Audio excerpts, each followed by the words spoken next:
तो कैसे हैं दोस्तों, आज हम पढ़ने वाले हैं कक्षा 10 इतिहास का पहला अध्याय जिसका नाम है यूरोप में राष्ट्रवाद का उदय। क्या है? यूरोप में राष्ट्रवाद का उदय। ये आपका पहला अध्याय है और इसके विषय में हम पढ़ेंगे बारीकी से। ठीक है, तो ध्यान से सुनिएगा, ध्यान से वीडियो को देखिएगा और जानिएगा यूरोप में राष्ट्रवाद का उदय किस प्रकार से हुआ था। तो चलिए सबसे पहले हम जानते हैं, ये जो चित्र आप देख पा रहे हैं, ये चित्र जो बनाया है ये फ्रेडरिक सरियू महाशय थे, ये उन्होंने बनाया था। देखिए यहाँ अलग अलग आप देख पा रहे हैं, यहाँ पर एक मूर्ति बनी हुई है, प्रतिमा है और लोग इसके पीछे जा रहे हैं, झंडे लेकर के जा रहे हैं। ठीक है ना। और इसके ऊपर भी देखेंगे तो हम यहाँ पर ही समझिए कि ये जो काल्पनिक प्रतिमा दिखाई गई है और यहाँ पर क्या है, फरिश्ते दिखाए गए हैं। तो इन सब का क्या मतलब है?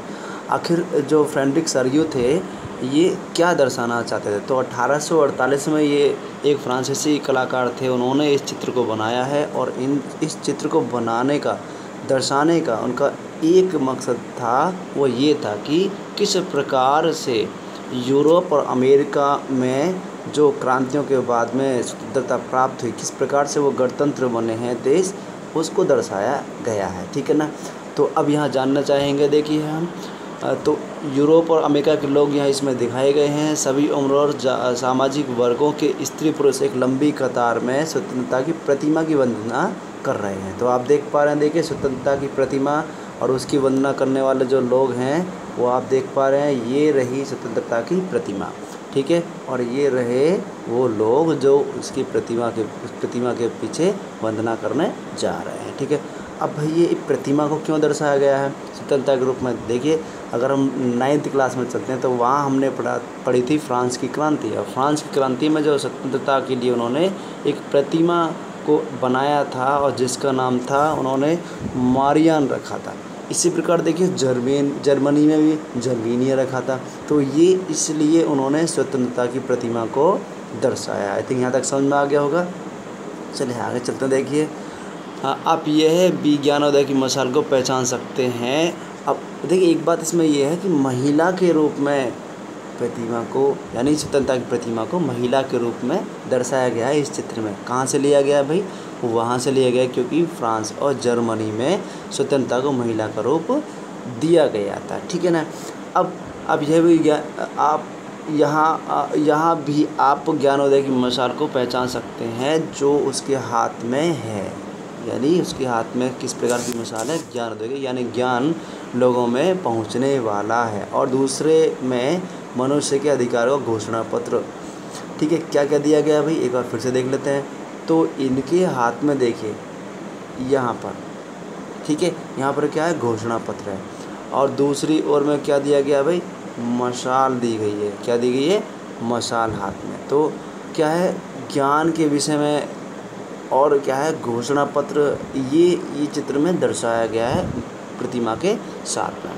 ठीक है। प्रतिमा के सामने जमीन पर निरंकुश संस्थानों के ध्वंस अवशेष बिखरे पड़े हुए हैं। एक एक वर्ड यहाँ पर काम का है। निरंकुश संस्थान के ध्वंस, देखिए वो जानने के लिए ये टुकड़े यहाँ पर पड़े हुए हैं। ये यानी ऐसे संस्थान, यानी उन राजाओं का ध्वंस किया गया, और राजाओं का साम्राज्य का ध्वंस किया गया जिन्होंने निरंकुशता से शासन किया, वो यहाँ पर क्या है? दिखाया गया है फ्रेडरिक सरियू के द्वारा। समझ में आ गया ना यहाँ तक? देखिए ये पढ़े हैं। अच्छा आगे चलते हैं। सरियू ने के कल्पना दर्शाया यूटोपिया में दुनिया के लोग अलग राष्ट्रों के समूहों में बटे हुए, जिनकी पहचान कपड़े, राष्ट्रीय पोशाक से होती है, स्वतंत्रता की मूर्ति से कहीं आगे। अब देखिए हम एक एक करके सबको पहचान पाएंगे उनके कपड़े और राष्ट्रीय पोशाक के द्वारा। तो मूर्ति से आगे, जो स्वतंत्रता की मूर्ति से आगे जो है, कुछ लोग क्या जुलूस कर रहे हैं और उनमें दिखाए गए हैं कौन? अमेरिका और कौन से?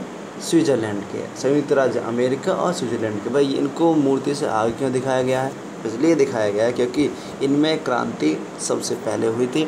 ठीक है, क्योंकि 4 जुलाई 1776 को अमेरिका आज़ाद हो गया था। इसका मतलब उससे पहले उसमें क्रांति हुई थी, तभी तो आज़ाद हुआ था। इसी प्रकार स्विट्ज़रलैंड में भी, यानी ये जो थे ये पहले ही राष्ट्र राज्य बन चुके थे। ठीक, इसके बाद में क्या है? फ्रांस जो क्रांतिकारी तिरंगे से पहचाना जा सकता है, प्रतिमा के पास अभी अभी पहुंचा है। ठीक है, तो फ्रांस जो है अभी अभी पहुंचा है, जो क्या है भाई, क्रांतिकारी तिरंगे से पहचाना जा सकता है। तो आप देख पाएंगे क्रांतिकारी तिरंगे, यहाँ हम देखेंगे कि फ्रांस जो है वो अभी अभी पहुंचा है, क्योंकि फ्रांस में क्रांति के समय बताया गया। कब हुई थी भाई फ्रांस की क्रांति, कब हुई थी आप जान पाएंगे, 9th क्लास में पढ़ा था।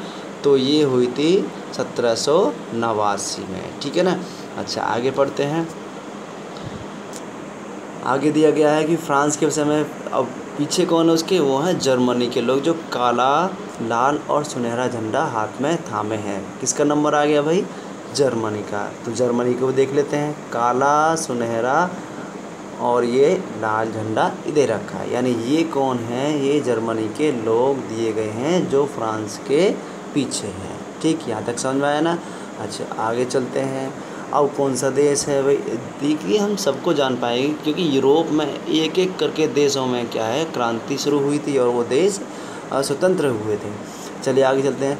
जर्मनी लोग जब तक संयुक्त राष्ट्र का हिस्सा नहीं बने थे, जो झंडा वे थामे हुए हैं वह 1848 में उदारवादी उम्मीदों की अभिव्यक्ति है। यानी उदारवादी लोगों की अभिव्यक्ति थी, उन्होंने इस विचारधारणा को बनाया हुआ था कि भाई आज़ादी, स्वतंत्रता मिलेगी तो हम क्या है, एक अपना झंडा बनाते हैं और उस प्रकार से चलते हैं, तो एकत्रित करने के लिए, एकता बनाने के लिए। अब जिनमें अनेक जर्मन भाषी रियासतों को एक प्रजातांत्रिक संविधान के अंतर्गत एक राष्ट्र राज्य में गठित करने की चाह थी। जर्मन लोगों के बाद ऑस्ट्रिया, 2 सिसिलियों की राजशाही, Lombardy, Poland, England, Ireland, Hungary और रूस के लोग। तो देखिए ये सब दिए गए हैं, इन सब के पीछे पीछे 1 बाय 1 ये सब लोग आ रहे हैं, और रूस के भी लोग देखिए दिखाए गए हैं। यहाँ तक समझ में आ गया। ये सारे देशों का यहाँ पर चित्रण किया गया है, यूरोप के जो देश हैं किस प्रकार से उनमें स्वतंत्रता हुई, किस प्रकार से वो लोग स्वतंत्र हुए और क्या क्रांति वगैरह हैं, तो उनको यहाँ पर क्या है 1 बाय 1 दिखाया गया है। और देखिए ऊपर क्या दिखाया गया है, ऊपर दिखाया है स्वर्ग से ईसा मसीह को और संत फरिश्ते जो है इसमें दिखाए गए हैं। वो क्या कर रहे हैं भाई, वो ये बता रहे हैं कि सारे राष्ट्रों के बीच में भाईचारे का रूप बना रहना चाहिए, वो उन्होंने ये दिखाया। तो यहाँ तक आपको समझ में आ गया होगा। ठीक है ना। अब यहाँ तक थोड़ा और देख लेते हैं कि राष्ट्र जो बात यहाँ पर आई है कि राष्ट्र के विषय में और राष्ट्रवाद के विषय में क्या कहा जाएगा।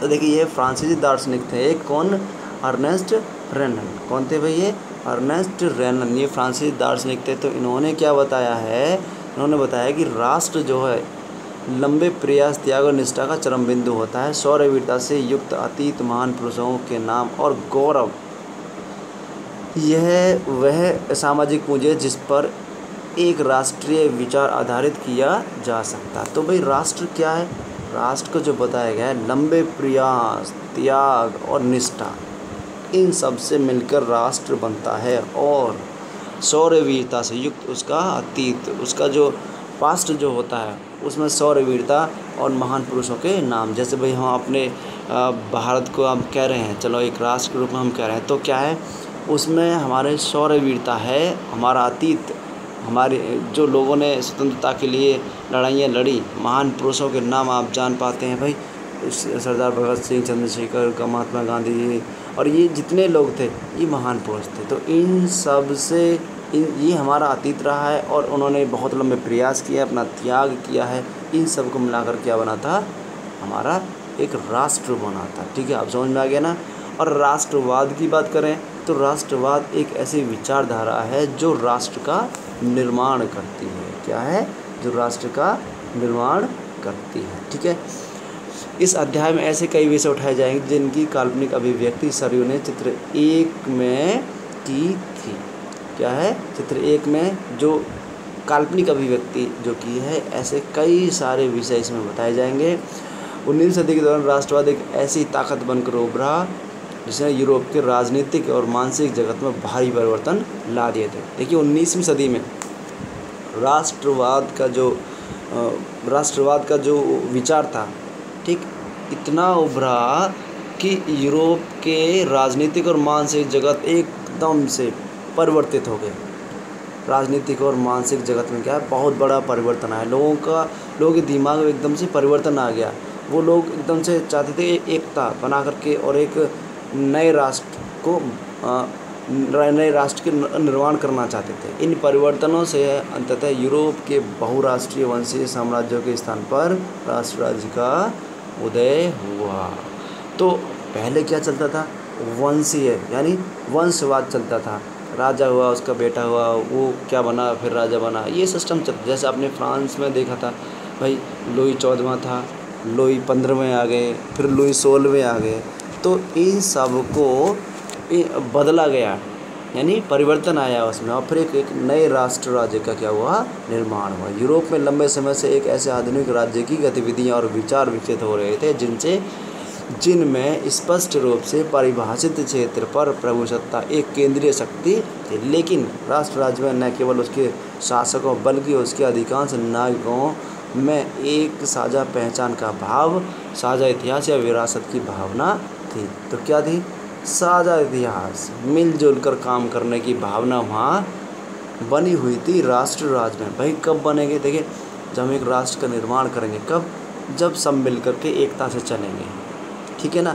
और उसमें क्या दिखा है, संघर्ष, किनका, लोगों का संघर्ष, नेता तथा आम लोगों की सरगर्मियों से निर्मित हुई थी, ठीक है। जो वहाँ नेता होते थे, जो लीड करते थे लोगों को, और लोग जो संघर्ष करते थे, उन सब से मिल करके एक राष्ट्र राज्य का निर्माण होता था, और वही यूरोप में हुआ था, ठीक है। यह अध्याय उन विविध प्रक्रियाओं पर प्रकाश डालेगा जिनके तहत 19वीं सदी के यूरोप में राष्ट्र राज्य और राष्ट्रवाद अस्तित्व में आए थे। तो यहाँ तक अभी तक आपको समझ में आ गया होगा कि हमने क्या देखा है भाई, कि यूरोप में जितने जो देश थे, ठीक है, उनमें क्या है भाई, किस प्रकार से राष्ट्रवाद और राष्ट्र का निर्माण हुआ है, किस प्रकार से वो देश आगे बढ़े हैं। जो हम अभी भी देख पाते हैं, यूरोप के छोटे छोटे से देश हैं, वो क्या है, बहुत ही विकसित हैं, ठीक है ना। वो क्यों विकसित हैं, क्योंकि उनमें पहले से ही राष्ट्रवाद और राष्ट्र का निर्माण की प्रक्रिया शुरू हो गई थी, ठीक है ना। यहाँ तक अभी आपने समझा है, आगे फिर पढ़ते हैं।